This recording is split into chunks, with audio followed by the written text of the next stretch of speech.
રાજ્યની વકફ સંપત્તિઓના વિવાદ મામલે ગુજરાત હાઈકોર્ટે એક ચુકાદો આપ્યો, જેમાં નાની દરગાહથી માંડી મોટી મસ્જિદોના સંચાલકોએ હવેથી કોર્ટ ફી ભરવી પડશે. કોઈ પણ વાદી કાનૂની પ્રક્રિયાથી ઉપર નથી તેવી ગુજરાત હાઈકોર્ટે ટિપ્પણી કરી છે. નાયબ મુખ્યમંત્રી હર્ષ સંઘવીએ આ ચુકાદાને ઐતિહાસિક ગણાવ્યો. માનવામાં આવી રહ્યું છે કે આ ચુકાદો વકફ મિલકતોના શાસન અને સંચાલન માટે ખૂબ મહત્વનો નિર્ણય સાબિત થશે.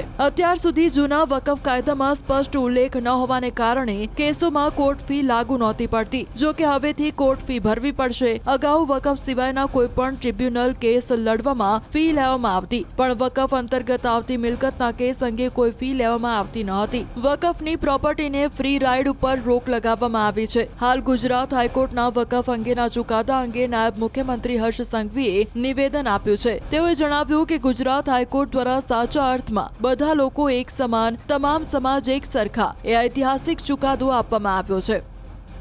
આજનો દિવસ ખૂબ મોટો દિવસ છે, ઐતિહાસિક દિવસ છે. વિષય શહેરી વિકાસનો નથી, પરંતુ રાજ્યના પ્રત્યેક નાગરિકોને લાભ છે. આજના દિવસે ગુજરાત હાઈકોર્ટ દ્વારા એક ઐતિહાસિક ચુકાદો આપવામાં આવ્યો છે.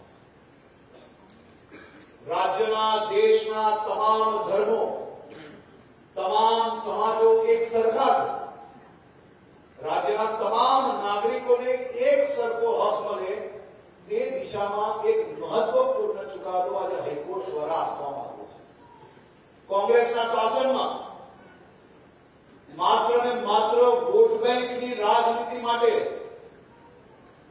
એવું વકફ બિલ બનાવવામાં આવ્યું હતું કે જેના કારણે રાજ્યની કોઈ બી ધાર્મિક સંસ્થા, હિન્દુ ધર્મના મંદિરો હોય, શીખ ધર્મની ગુરુદ્વારા હોય કે પારસીઓનું ધર્મસ્થાન હોય, આવા કોઈ બી ધર્મસ્થાનના કોઈ બી ટ્રિબ્યુનલ કેસ લડવા માટે તમે કોર્ટમાં જાઓ તો કોર્ટ ફી ભરવી પડતી. પરંતુ વકફ પ્રોપર્ટી માટે કોઈ બી પ્રકારની કોર્ટ ફી વસૂલવામાં નહીં આવતી. આજે એક ઐતિહાસિક ચુકાદો આવ્યો અને એ વકફની 150 જેટલી જે મેટરો છે, જે પ્રોપર્ટી છે, એને બી કોર્ટ ફી ભરવાનો નિર્ણય લેવામાં આવ્યો છે. દેશના ઇતિહાસમાં આ સૌથી પહેલો ચુકાદો.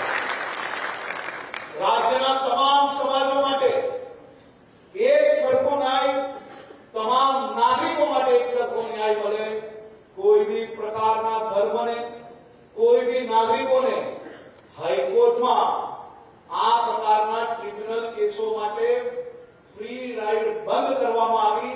તેના થકી આવનારા દિવસોમાં તમામ સમાજને એક સરખો ન્યાય મળશે. હું હાઈકોર્ટને અને ખાસ કરીને આપણા ન્યાય તંત્રનો ખૂબ ખૂબ આભારી છું. સૌ સરકારી વકીલોને હું અભિનંદન આપું છું અને સૌ નાગરિકોને આ ઐતિહાસિક ચુકાદા બદલ ખૂબ ખૂબ અભિનંદન.